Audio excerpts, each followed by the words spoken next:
বিশেষ করে মনে কষ্ট নিয়ে না, আমার একটা অনুরোধ, প্রবাসীর স্ত্রী যারা, প্রবাসীর ছেলে মেয়ে যারা, জানেন না প্রবাসী বিদেশে অনেক কষ্ট করে, মাথার ঘাম বেচারার পায়ে পড়ে, 12 ঘন্টা 14 ঘন্টা 16 ঘন্টা ডিউটি করে।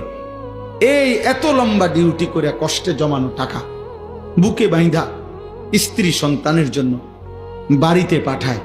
সেই প্রবাসীর স্ত্রী যদি, সেই প্রবাসীর ছেলে মেয়ে যদি আল্লাহর নাফরমানি করে, হারাম কাজ করে, গুনাহ করে, পরকিয়া করে, জিনা ব্যভিচারের সাথে সম্পৃক্ত থাকে, খোদার কসম এর চাইতে বড় জুলুম আর কিছু হইতে পারে।